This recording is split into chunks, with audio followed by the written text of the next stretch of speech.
પોરબંદર શહેરનું નરસણ ટેકરી વિસ્તારનું ઉદ્યોગનગરનું જે ફાટક છે તે રાતોરાત બંધ કરી દેતા લોકોમાં ભારે મુશ્કેલી છે। સ્થાનિક વિસ્તારના લોકો છે તે એકઠા થયા છે અને રસ્તા રોકીને પોતાનો વિરોધ દર્શાવી રહ્યા છે। લોકો સાથે સીધા વાત કરશું કે આ ફાટક બંધ કરવાથી શું પરેશાની થઈ રહી છે। આપનું નામ શું છે? આ ફાટક બંધ કર્યું અત્યારે મહિલાઓને શું પરેશાની થઈ છે?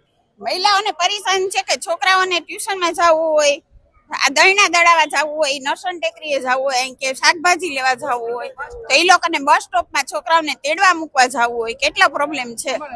અને આ રાતોરાત બંધ થતી જ નથી। પેલા બધાની આવવા જવાની વ્યવસ્થા કરી અને પછી જ આ બંધ કરાય છે। કોઈને જાણ તો કરી નથી, રાતોરાત બંધ કરી દીધી, એ ઠીક ન લાગે। અને પાણી જવાનો રસ્તો છે એ બંધ કરીને એની ઉપર રોડ બન્યો ને ઈ રોડ ઉપર કોઈ જઈ શકે એમ નથી, કોઈની લેડીઝ ની સેફટી જ નથી કોઈ જાત। 108 અમારે બોલાવી હોય તો 108 પણ આવી ન શકે, જ્યાં સુધી કોઈ ગઈઢાને પણ તકલીફ પડી જાય। 108 અમારે બોલાવી હોય તો ફરી આવે ત્યાં કોઈના જીવનું જોખમ છે। આ ફાટક અમારું બંધ થયું એ અમારા માટે અત્યારે શું મુશ્કેલી થાય છે? ફાટક ખોલવું જરૂરી છે, નહીતર આ બેને કીધું ને કે એમ્બ્યુલન્સ બોલાવી કે ઇમરજન્સી કોઈ પણ કામ હોય તો કઈ થતું નથી, હેરાનગતિ થઈ જાય ને। અહીંથી તો કાલે કેટલા એક્સિડન્ટ, પહેલો દિવસ હતો છતાં કેટલા એક્સિડન્ટ થયા છે, ત્યાં માણસ ચડી નથી શકતું ઉપર સ્કૂટર લઈને। અહીંયાથી પાણીની વ્યવસ્થા હતી એ બંધ કરી દીધી, ડાટો મારી દીધો, રોડ બનાવી નાખ્યો કે તમે ગમે એમ કરો, સમજી ગયા? મેન ફાટક જ નરસણ ટેકરીનું છે। હવે ઈ જ બંધ કરી દે તો પબ્લિક ક્યાં જાય, કેવી રીતે જાય, શું કરે, એનો જવાબ જોઈએ છે। ચાલો, આજે કેવી રીતે વિરોધ દર્શાવ્યો તમે?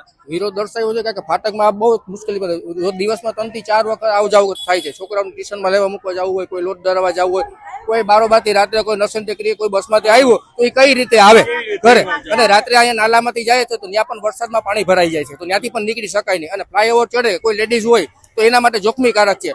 અહીંયા આગળ જ્યાં રસ્તો નીકળે છે ત્યાં હાઈવે ચડે છે તો ટ્રક બસ બધી ફાસ્ટ આવતી હોય તો અકસ્માતના બહુ જ ચાન્સીસ રહે છે। એટલા માટે અમારી એક જ અપીલ છે કે ફાટક ખુલ્લું કરો, આ મેઇન રસ્તો છે અને આ બધી સોસાયટી માર્કેટિંગ યાર્ડ સુધી લાગુ પડે છે।